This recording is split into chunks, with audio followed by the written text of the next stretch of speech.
Last time we were discussing the propagation of waves when they reach a dielectric boundary.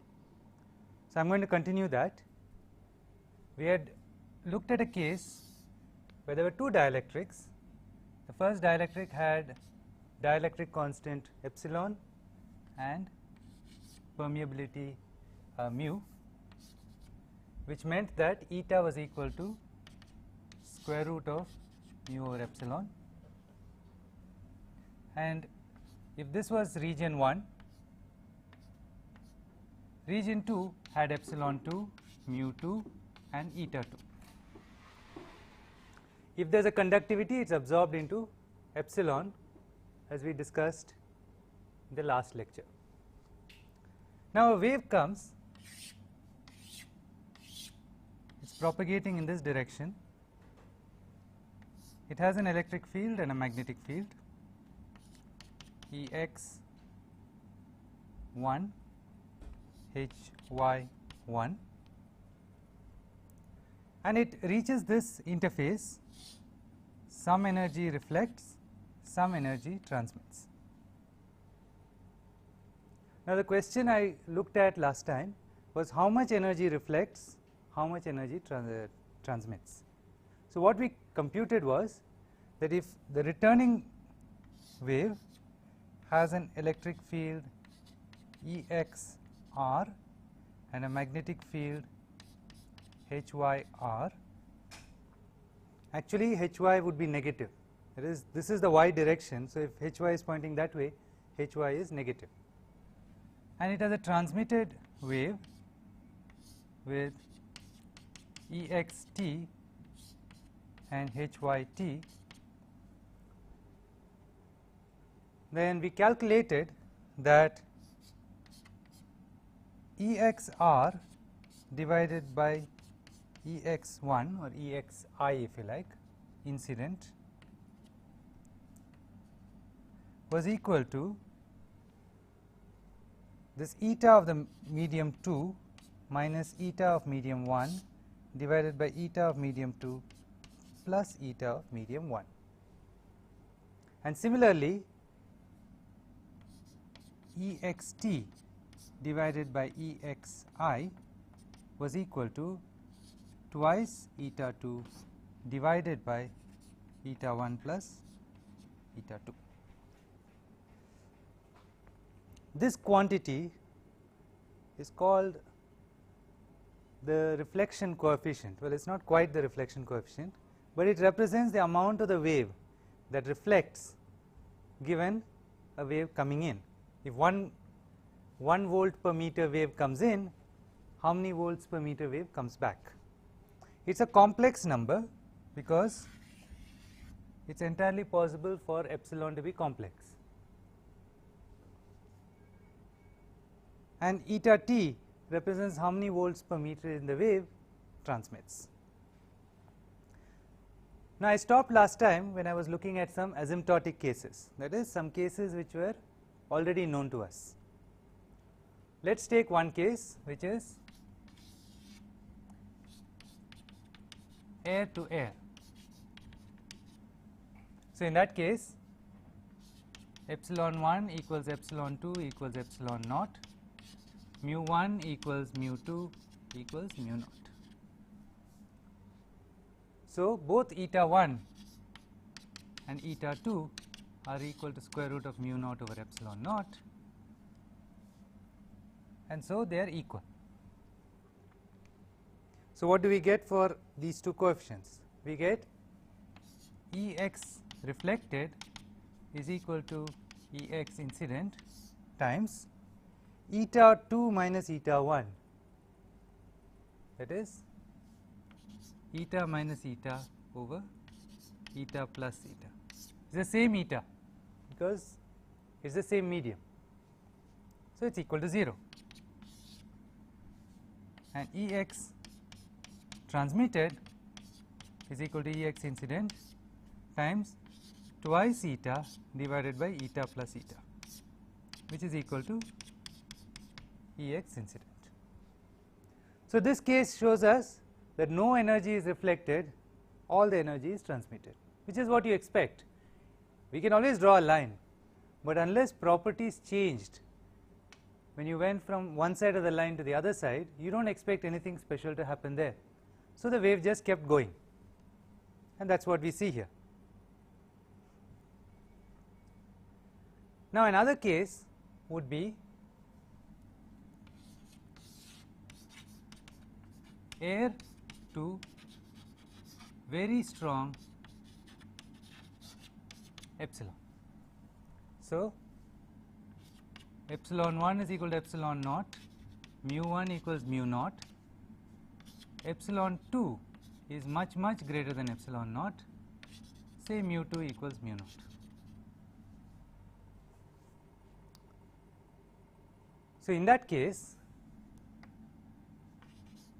eta 2 is equal to square root of epsilon 2 over mu 2 is much less than eta 1. Sorry.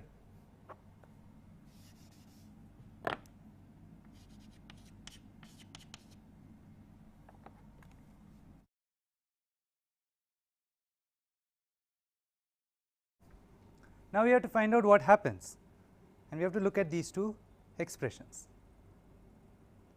Now when we look at these two expressions, what we get is that Ex in the transmitted region is equal to twice eta 2 over eta 1 plus eta 2 is much less than Ex incident. So very little of the wave is getting transmitted, whereas Ex reflected is equal to Ex incident times eta 2 minus eta 1 over eta 2 plus eta 1. Since eta 2 is very small, this is roughly equal to minus Exi.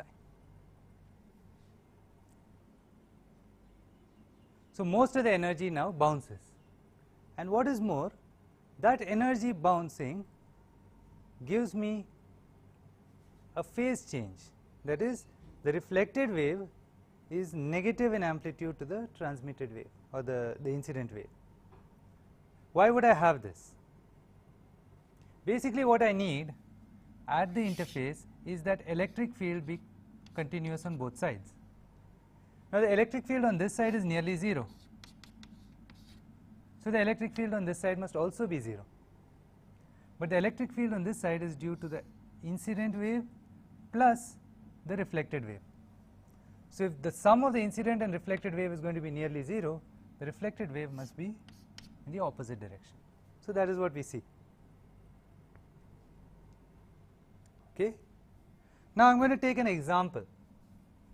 It is an example taken from your own book, and the numbers will tell you something about what is actually happening. But before that, let me emphasize one thing. Each medium is characterized by two numbers, epsilon and mu, and epsilon has absorbed within it sigma. However, when you talk about behavior at an interface, epsilon and mu do not separately affect what happens. Actually, the only thing that matters is the ratio of epsilon to mu. If the ratio of epsilon to mu is the same on both sides, there is no, as far as the wave is concerned, there is no change in the medium. The wave keeps going. So you can have a situation where epsilon goes to twice epsilon, mu goes to twice mu. So therefore eta is the same on both sides, no reflection, because we saw that case. If eta is the same, there is no reflection.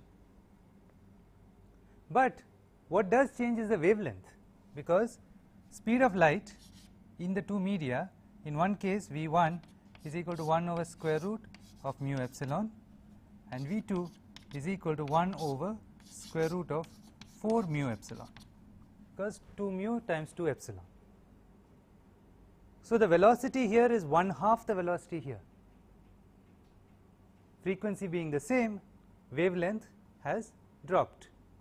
So, lambda 1 is equal to V1 divided by frequency. Lambda 2 is equal to V2 divided by frequency. The same frequency, because after all, if the wave oscillates with a certain frequency, it cannot oscillate with a different frequency when it enters the new medium. We will come back to that point just in a little while. But what you can see is if V1 is twice V2, lambda 1 is twice lambda 2. So, you have rather peculiar situations where the medium has changed, but there is no reflection.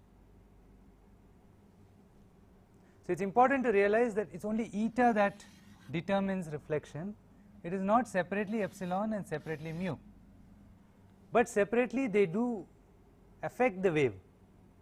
One of them talks about a material property which we call impedance, and the other talks about the velocity.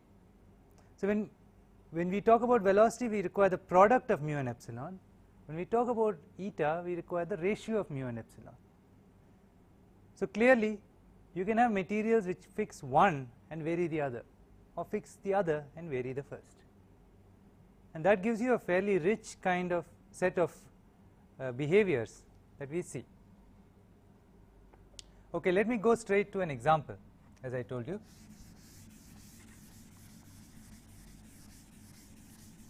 The example is as follows. Let us suppose we had the incident wave is equal to 1 volt per meter into, of course, e to the j. So, it is equal to 1 volt per meter into j omega t minus kz, and I am going to assume that in my first region eta 1 is equal to 100 ohms. Now, I will get back to the units of eta in a little while, and in the other region eta 2 is equal to 300 ohms. I promised this last time and I still have not got to it. The dimension of eta is something to be discussed. Now, I want to calculate what actually are the various components of the system.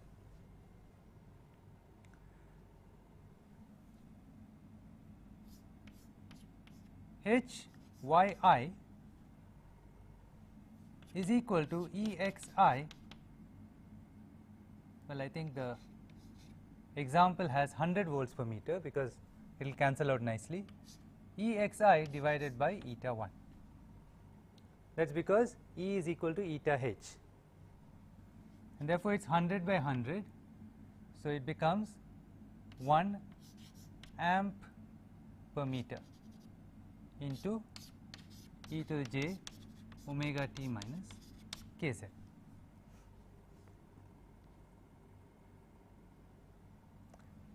If you look at the reflection coefficient Exr, it is equal to eta 2 minus eta 1 over eta 2 plus eta 1 times Exi. Eta 2 is 300, eta 1 is 100. So, 300 minus 100 is 200, 300 plus 100 is 400 into Exi, and Exi is 100 volts per meter. So, that is 50 volts per meter. Of course, again into e to the j omega t minus kz.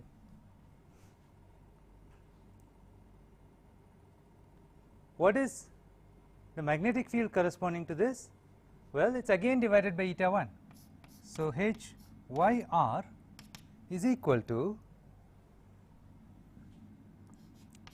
Exr divided by minus eta 1, minus because the direction of propagation is opposite. So, there has to be a negative sign. So, it becomes 0.5 with a minus sign amps per meter into e to the j omega t minus kz. Now, what about the transmitted side? Well, in the transmitted side we have ext is equal to twice eta 2 divided by eta 1 plus eta 2. So, this is 600 times exi is equal to 600 divided by 400 exi,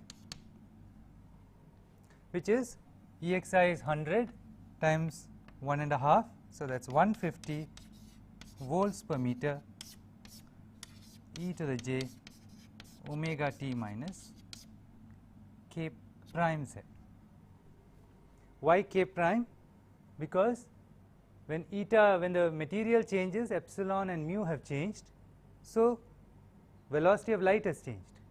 Now, we do not have enough information to know what k prime is, because k prime is related to 1 over square root of epsilon mu, and we only know the ratio of epsilon to mu, not the product of epsilon and mu. So, the value of k prime is not known. That we will know only if we have additional information. What about h y t? It is equal to E x t divided by eta 2. Because we are now in material 2, I have to divide by eta 2. So, it is 150 divided by 300, which is equal to 0.5 amp per meter times e to the j omega t minus k prime z. So, you can see that there are some interesting features here. Incoming value of the electric field is 100, reflected is 50. So, 50 is less than 100, that seems reassuring.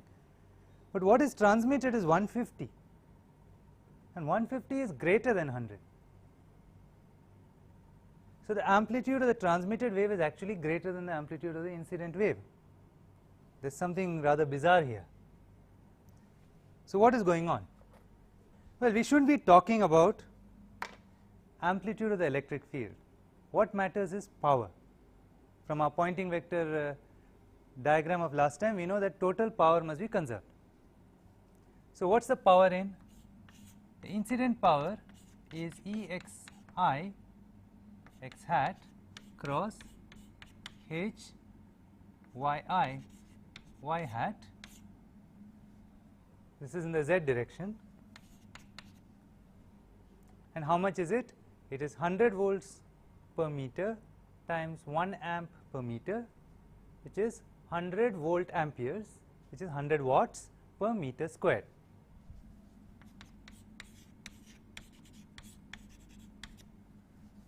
As you know, E cross H is a power per unit area, because I have to integrate E cross H over a surface area to get actual power.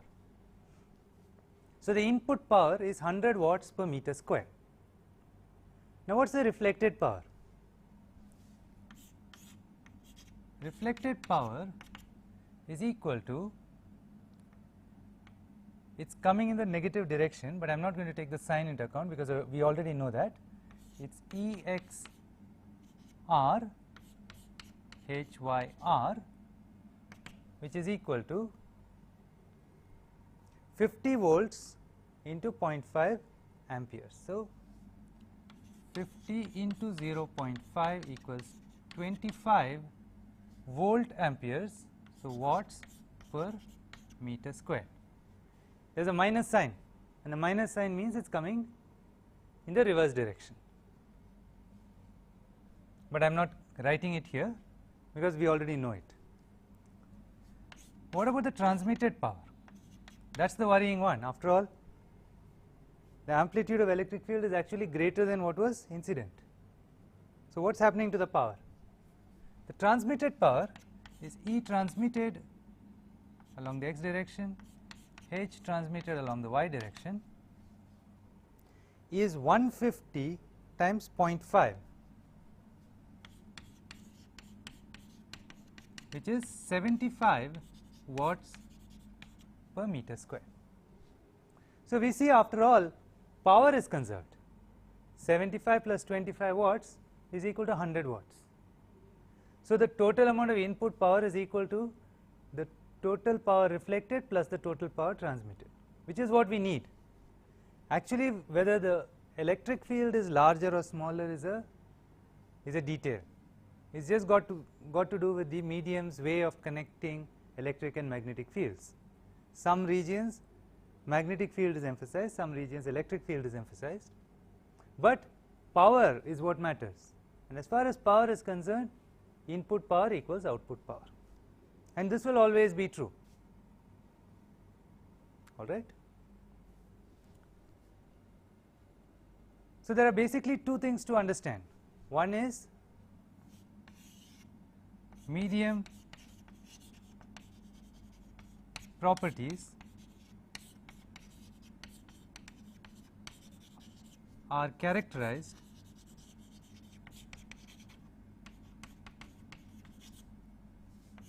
by eta and of course the velocity. Now, I have been saying eta is units of eta I will discuss later. Let us go back now and discuss a little bit about units.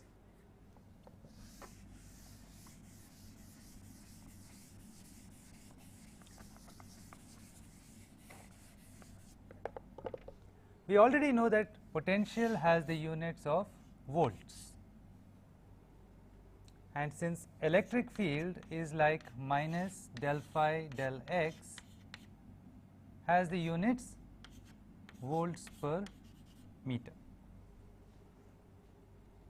So, the question is, what are the units of H?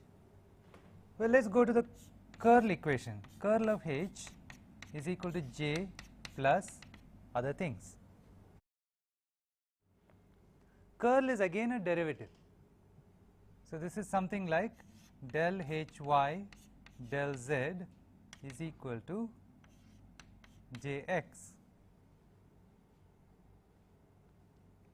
J is a current, amperes per meter squared. It is a current density.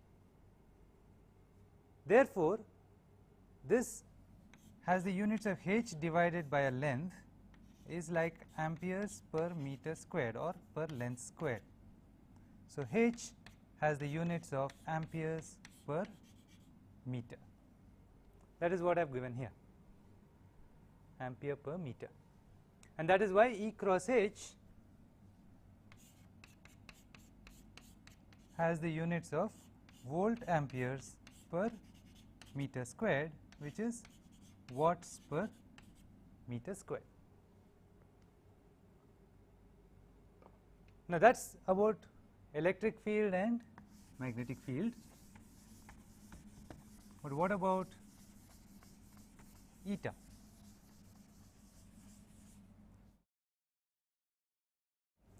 Well, when we look at what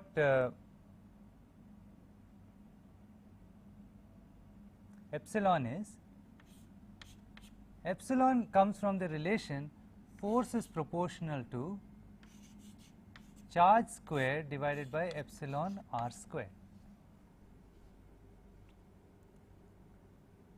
So, epsilon has the dimensions of newtons, coulombs q squared over force r squared, which is coulomb squared per newton meter squared.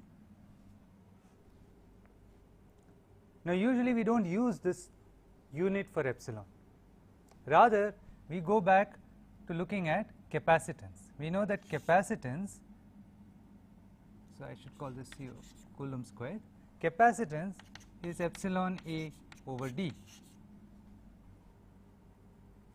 and capacitance is farads.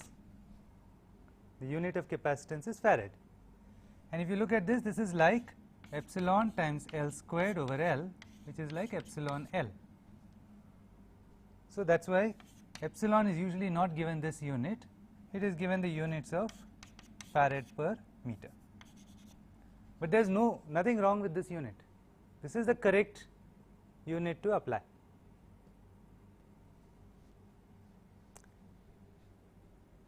Okay. Now, as far as the units of eta are concerned, eta is nothing but the electric field divided by the magnetic field, E over h. But we already know the units of E and the units of h. So, we can say that this is like volts per meter divided by amps per meter, which is volts per amp, which is nothing but resistance, ohms. And since we know the units of the expression for eta, we can also get the units of mu. Units and the calculation of units is very trivial.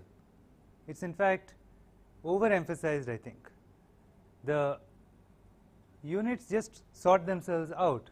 As long as you know one quantity, ultimately all other quantities follow from it. So, Maxwell's equations are telling us all the units we need. For example, if you want to know the units of magnetic field, B. So, you just go back to Faraday's law. Curl of E is like del B del T. What does that mean? Electric field divided by a length is like magnetic field divided by a time,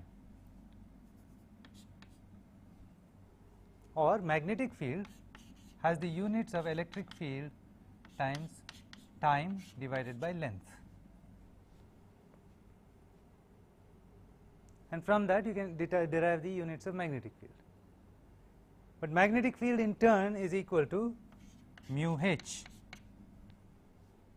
which has already the units of amperes per meter, and this has the units of volts per meter. So, that gives you the units of mu. So, all of these units are just interconnected, and there is nothing profound about saying that epsilon is this expression or that expression. Both expressions are completely correct. But practically speaking, certain units are very important, and the unit of eta as ohms happens to be one of those very important units, just as the unit of potential and the unit of electric field being volts per meter is very important. These are important because they are practically come up again and again. Now, why is eta so important? It is because when you actually design circuits that couple to electric and magnetic fields, you end up having to design, say, an antenna. So, you will have a wire, and the wire will connect to an antenna, and the antenna has to pick up waves. Now, the efficiency with which this antenna picks up waves is again going to be related to exactly the same equations that we have been writing all along. Namely, there will be a reflection of this wave and there will be a transmission into the medium, and the reflection and transmission coefficients are going to be not exactly the same as these, because this is a one dimensional treatment, it is a three dimensional problem, but very similar. So much so that if you knew the eta of air and you knew the eta of this antenna, you can figure out whether there will be good matching or not. So, it is important to know these numbers, and one of the important numbers you need to know is eta of air. Eta of air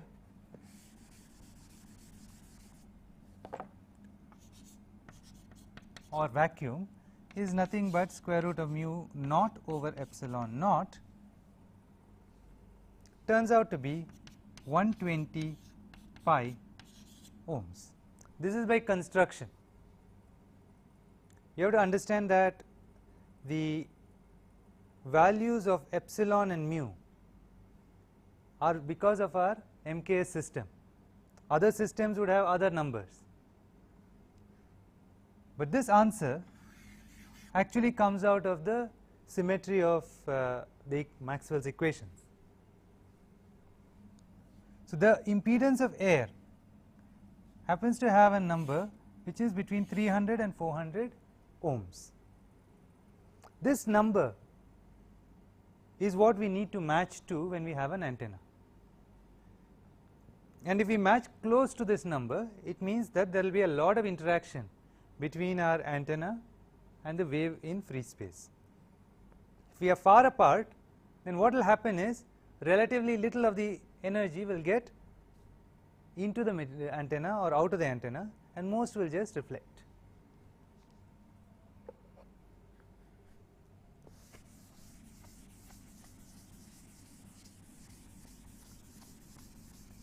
Now, there is one more important topic to cover in this area.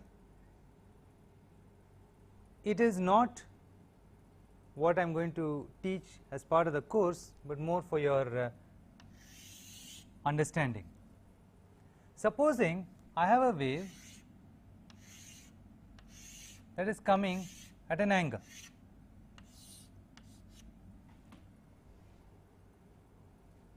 and supposing you have epsilon 1 mu 1 epsilon 2 mu 2 as the region's properties. The question is, if this angle is theta, what waves are excited when this wave hits the surface? From optics we know the answer.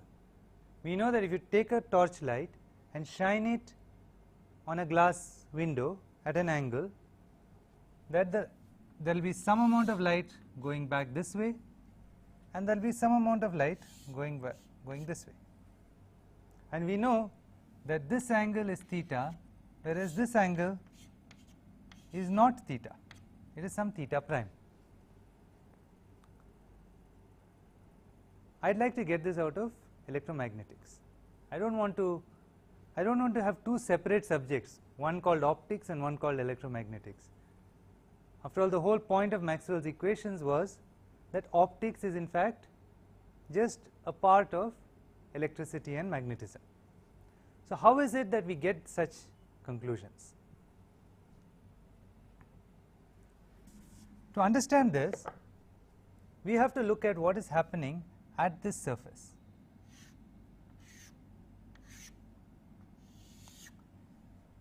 We know that the electric and magnetic fields, the tangential components of electric and magnetic field are continuous on this surface. So, let us take a particular case where the electric field is out of the board, magnetic field is electric E cross H. So, magnetic field is this way, electric field is out of the board. So, this is E and this is H. So, that means on this surface the electric field is tangential, it is coming out of the board, and I can write this E tangential on this surface is a function of this direction. So, now I have to give coordinates. I am going to call this direction as x, out of the board, well, out of the board as x, this direction is y, and this direction is z.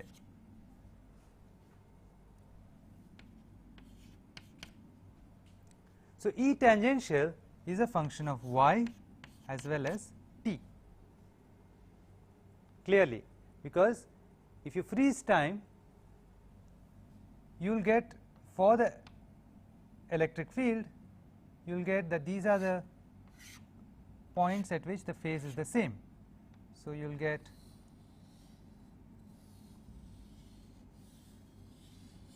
a wave.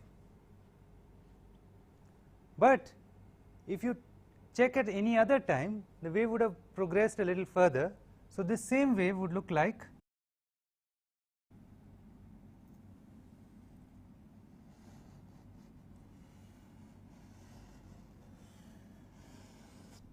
this. So, it is not just a function of y, it is also a function of t. This white curve is, let us say, t equals 0, whereas this brown curve is t some value greater than 0. So, if you sit at any point, E tangential is a function of t, whereas if you freeze time, E tangential is also a function of y.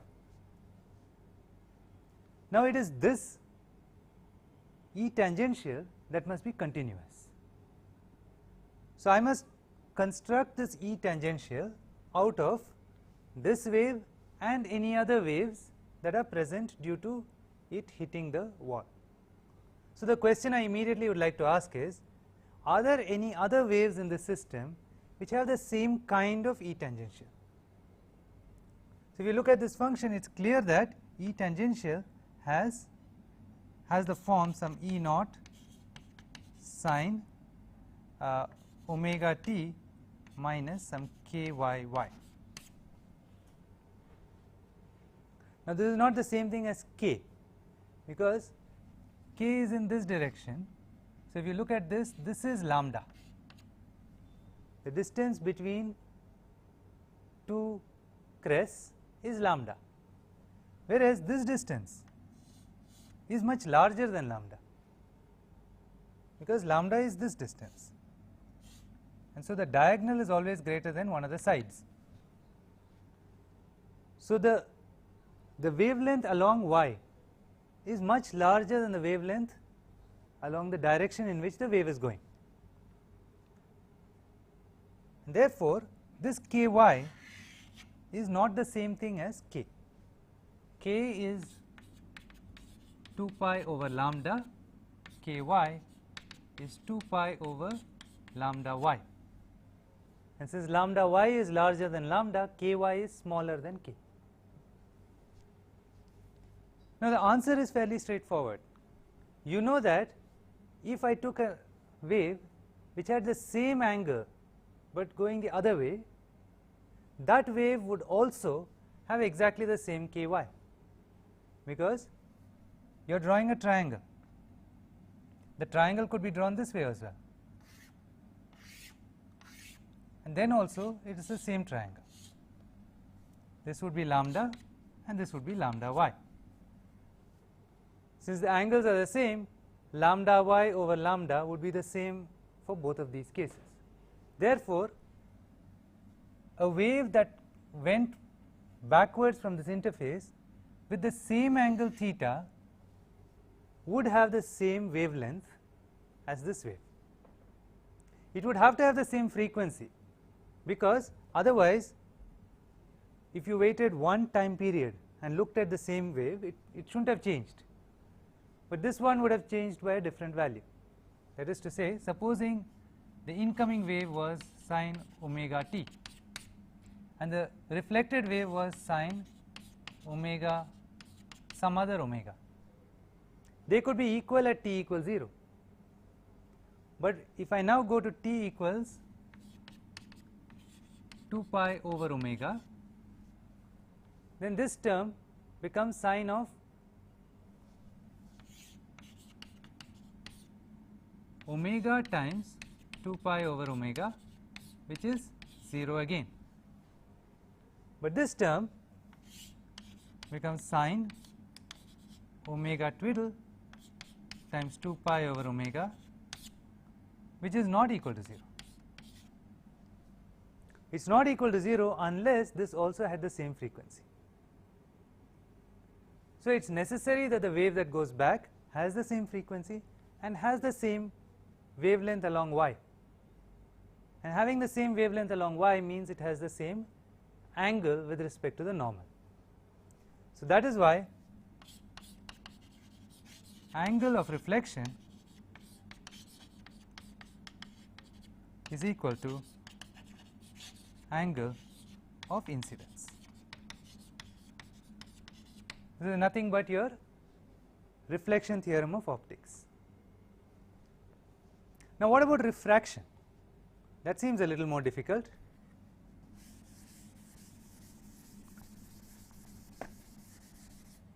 Well, when we look at refraction, we have to understand that lambda in a medium is the velocity in a medium divided by the frequency.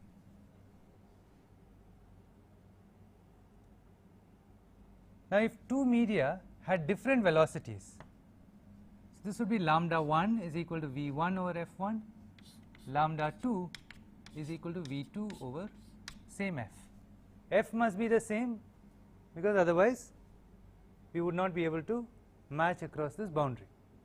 I would just have to wait for one time period and I will have a mismatch. So, it is the same f but different velocities. So, my wavelengths are different.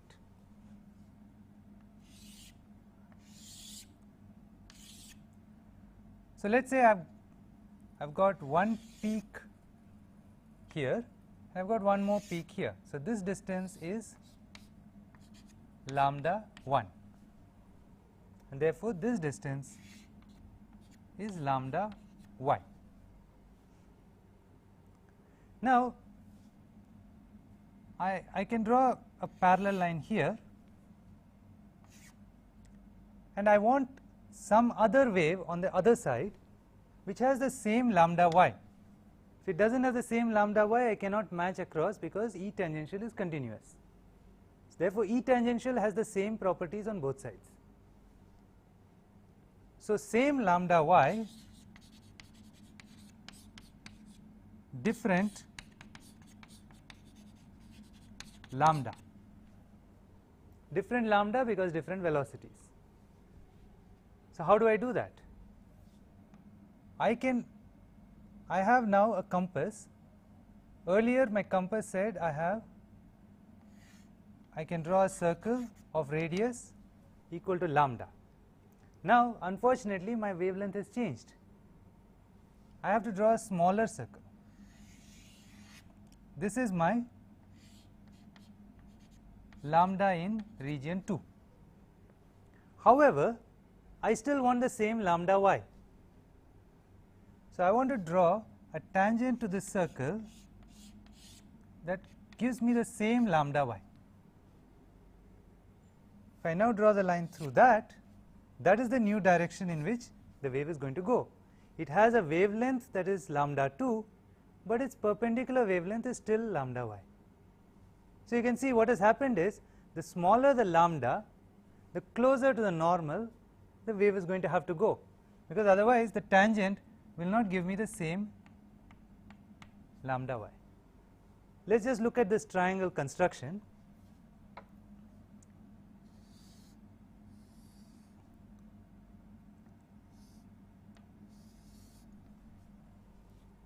If I have a larger radius, then the angle that I need to satisfy my Pythagoras' theorem is smaller.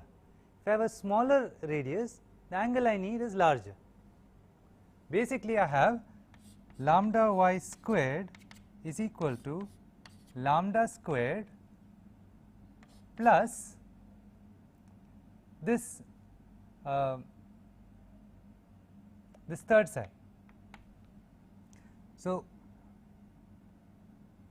I have the same lambda y squared, but in one case is lambda 1 squared, in the other case is lambda 2 squared plus other side squared.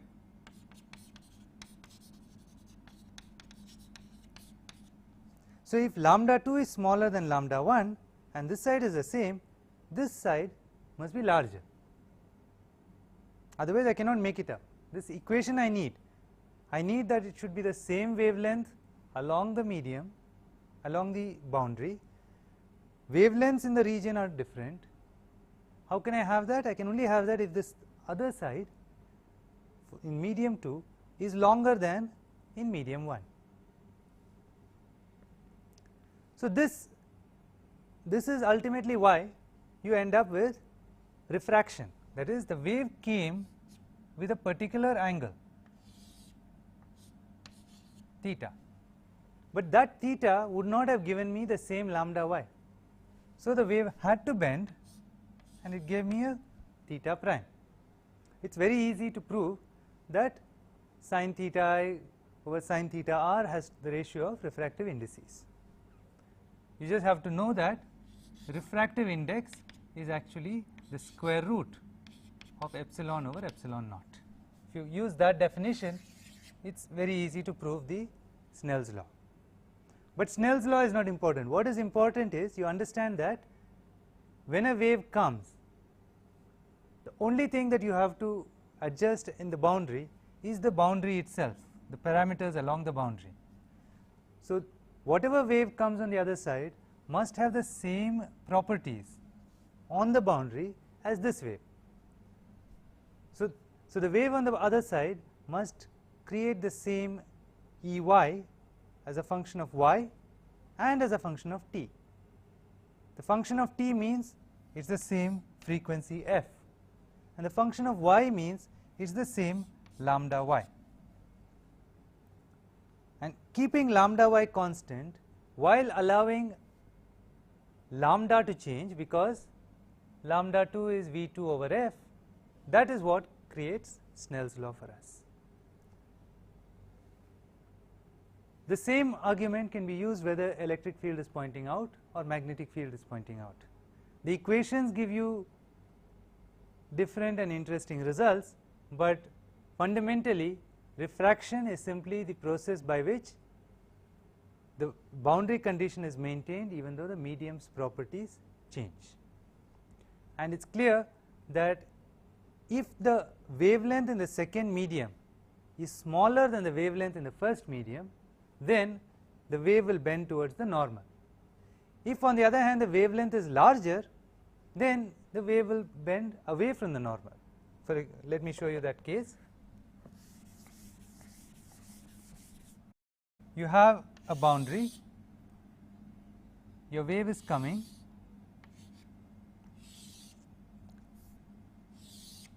and this is your wavelength,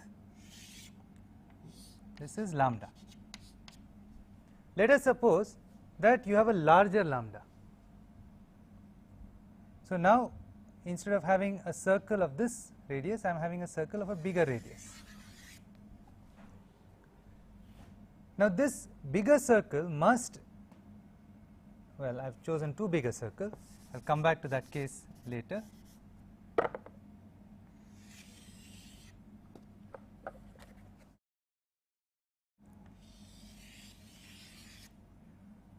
This bigger circle must actually still give me the same wavelength. So, this distance, which is the same thing as this distance. So, I must now draw a tangent to the circle passing through this point, which gives me a direction that points further away. Now, you will have to pardon my drawing because it does not look as if it is very much further away. That is because of the way I drew my circle. My circle is not a very well drawn circle. But the basic point is that since I have a longer wavelength, I must tilt further towards the horizon in order to reach the same length lambda y. Now, this can fail, and I will show you a case where it does fail.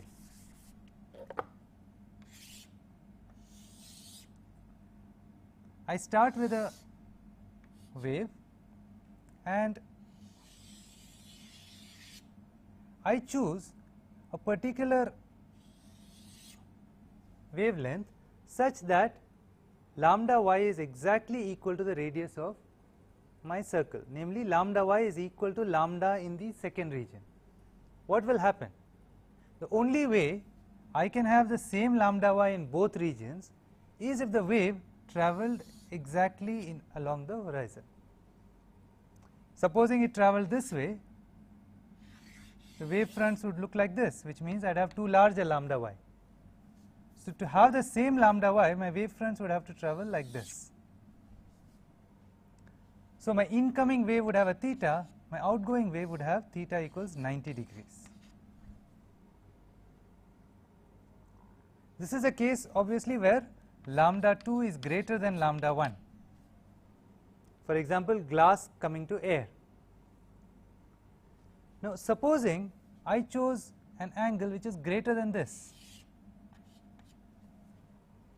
Clearly, in that case, my lambda y would be even smaller.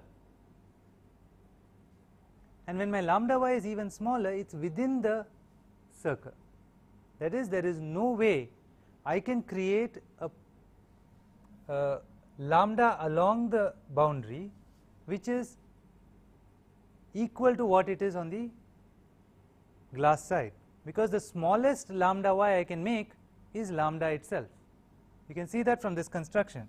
If I have any direction, then this is the direction in which wavefronts are lambda apart. This is lambda, this is lambda. Then this would be lambda y. Lambda y is the diagonal. So, diagonal is always greater than the side. So, lambda y is always greater than or equal to lambda. So, if I have got a material where lambda is so large that it is greater than the lambda y that the first side requires, then I can never have a propagating wave on this side, because any wave I create is going to not fit this requirement. So, it will not be able to construct this E of y comma t, and since I cannot create an E of y comma t, what will happen is all the energy will reflect.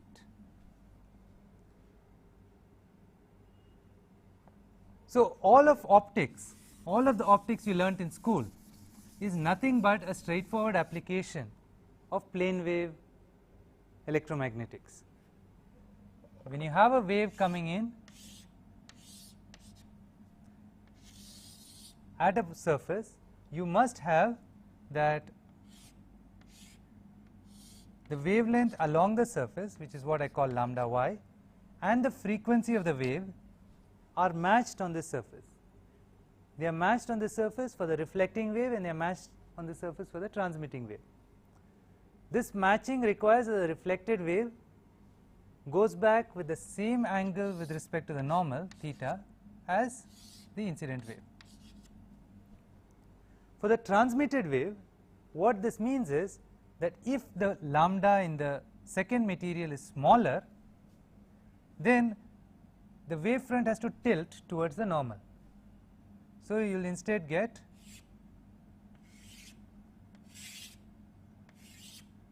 a wavefront like this, and the tilt plus the smaller wavelength will still give you the same lambda y.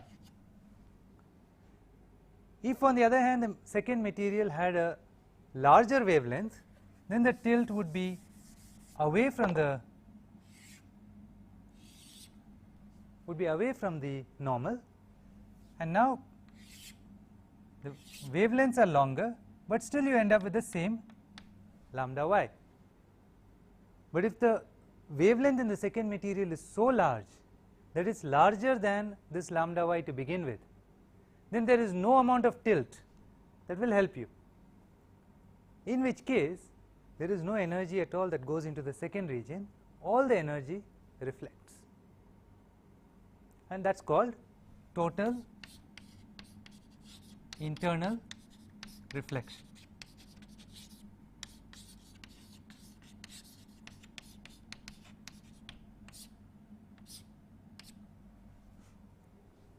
Now, one thing that you get from this kind of analysis, which you do not get from optics, is the amount of power that gets reflected versus the amount of power that gets transmitted.